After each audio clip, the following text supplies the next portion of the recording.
Hi, I'm Valerie at Cedar Flats Flower Farm, and I wanted to come on and talk a little bit about dahlia tubers and why the heck are they so expensive.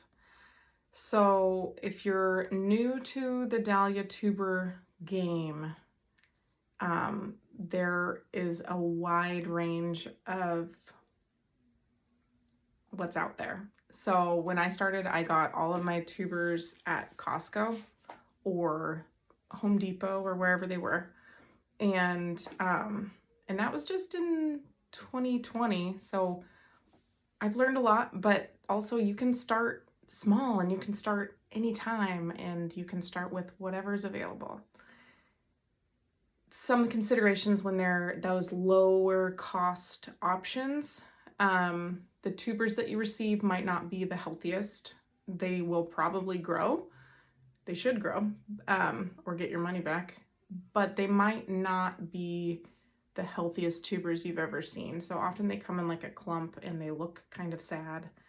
They might be holding oh my God, this is like the worst word to say if you're growing dahlias, but gall, leafy gall, or if you have gall going on, you have to get rid of the entire tuber and put it in a bag in the garbage. You can't compost it. It can spread really quickly. It's the worst. So when you buy from those big box stores, it might be more risky for that. Not necessarily risk-free anywhere else, but that's just something to keep in mind because they are mass producing these things, and so they're not going to be sanitizing tools in between every single tuber, and storage. They're just trying to get them out the door, mass produced.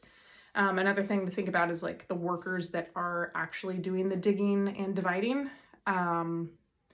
With the big box stores, it might be difficult to find out how those workers are treated, what their pay is, what the work conditions are. So just something to consider. When you buy from the small guys, like a lot of the farmers that you might see on social media are doing it all themselves, and they are just trying to give you the best quality product possible for a reasonable price, but at the same time, it's a lot of work, especially if you're doing it up all by yourself. Tubers are dug up in the fall and the winter, so the weather's terrible. And then you have to dig, you have to wash, it's muddy business, it's freezing cold, and then divide them up, which takes so long. And when you first get started, it takes a very long time. Once you get going, it's easier and easier. However, it's still, you're dividing by hand. Like there's not a tuber divider machine out there to do it. So it's somebody's hand with snippers, like snipping, and that's a lot of work. Then there's the dreadful part of storing these tubers. If you have ever attempted to keep tubers happy throughout the winter, you know that it is a freaking pain. It has to be not too warm, not too cold. It has to be not too humid, not too dry. And even with the perfect storage conditions, you're going to lose some tubers to rot. It's just part of, it's the name of the game. And then you need enough space. If you're storing hundreds of tubers, where the heck are you going to store them all winter, right? So people have to build storage sheds or walk-in coolers to keep it just right. So there's a lot of cost behind that. And then if you are creating new dahlias, which we're lucky here in Olympia, we have I think one of the most amazing dahlia breeders, River Merle Farm. Haley is breeding these incredible tubers, new dahlias, never before seen in the world. And she is so meticulous. She makes sure that she sanitizes between every single plant when she's cutting any flowers. She watches plants for 3 to 4 years before she makes sure that they're good enough to release out into the world. And that takes time and effort, and she's storing those tubers for years and planting them and digging them back up.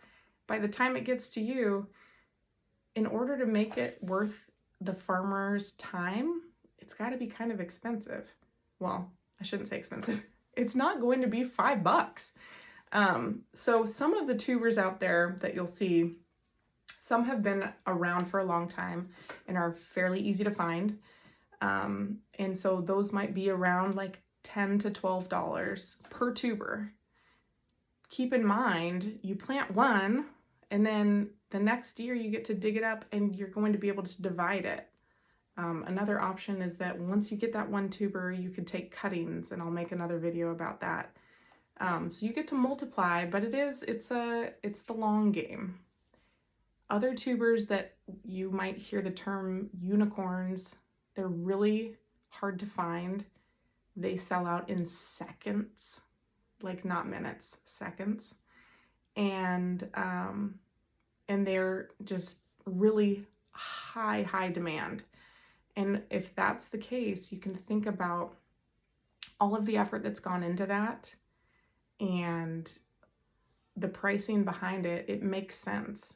I think anybody that hasn't divided up tubers and hasn't tried to store them, it's really difficult to understand the pricing behind these things, but legit, they are a lot of work. And yeah, I just think we should all thank a farmer for doing the work for us. I tend to keep my tubers in the ground as long as possible because the storage is such a pain. But the folks that are digging them up in the fall and storing them all winter, we gotta send them coffee, send them gift cards, send them a thank you, because they're creating really amazing gardens.